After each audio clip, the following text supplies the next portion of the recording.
Autism, ADHD, cerebral palsy या किसी भी तरह का न्यूरोलॉजिकल डिसऑर्डर। डियर पेरेंट्स, क्या आप अपने बच्चे का इलाज सही दिशा में करा रहे हैं? ये जानने के लिए 2 मिनट रुकें और इस वीडियो को ध्यान से देखें।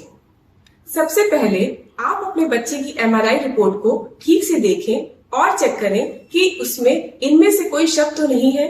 Hypoxic brain, hypoxic ischemic encephalopathy, periventricular leukomalacia, perinatal hypoxia, hypoxic ischemic insult, cerebral atrophy. दोस्तों, इन सभी शब्दों का मतलब जन्म के दौरान ऑक्सीजन की कमी से कुछ ब्रेन सेल का डैमेज या इनएक्टिव होना है।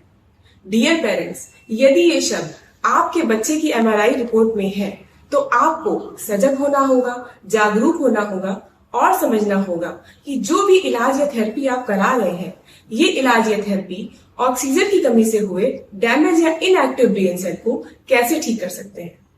ये आपको कोई नहीं बताएगा, इसे आपको खुद देखना, पढ़ना और समझना होगा। जी हाँ, केवल हाइपरबेरिक ऑक्सीजन थेरेपी ही ऐसी थेरेपी है जो ऑक्सीजन की कमी से हुए डैमेज या इनएक्टिव ब्रेन सेल को रिपेयर कर सकती है, रीएक्टिवेट कर सकती है, रीजनरेट कर सकती है। डियर पेरेंट्स, यदि आपने अपने बच्चे का MRI नहीं कराया है तो परेशान होने की जरूरत नहीं है। बस एक बार बच्चे की पेरिनेटल हिस्ट्री को ध्यान से सोचें, याद करें और देखें कि जन्म के दौरान इनमें से कोई घटना तो नहीं घटी थी। जन्म के तुरंत बाद बच्चा देर से तो नहीं रोया था। जन्म के बाद बच्चे को ऑक्सीजन की सपोर्ट की जरूरत तो नहीं पड़ी थी। बच्चे के गले में नाड़ तो नहीं लिपटी थी। जन्म के बाद बच्चे का शरीर का रंग हल्का नीला तो नहीं पड़ गया था। पीलिया या निमोनिया तो नहीं हुआ था। इनमें से या इस तरह की यदि कोई भी घटना घटी थी जिसमें ऑक्सीजन की कमी से कुछ ब्रेन सेल डैमेज हो गए हों, तो इस तरह की समस्या में हाइपरबेरिक ऑक्सीजन थेरेपी बहुत ही कारगर है।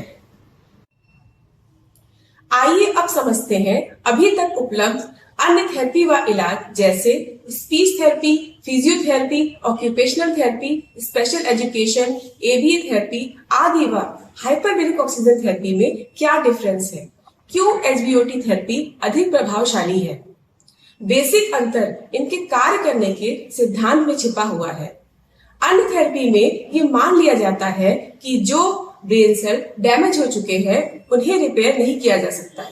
केवल ओके ब्रेन सेल को अच्छी प्रैक्टिस व ट्रेनिंग के साथ बेस्ट वे में यूटिलाइज किया जा सकता है।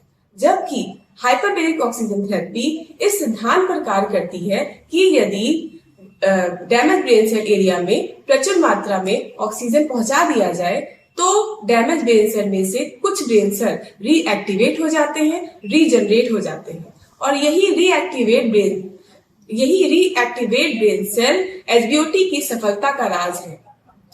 अब यदि SBOT थेरेपी के साथ अन्य थेरेपी को साथ में दिया जाए तो फायदा डबल व ट्रिपल हो जाता है। In short, we can say that SBOT is all about repair and regeneration of damaged brain cell. Thank you.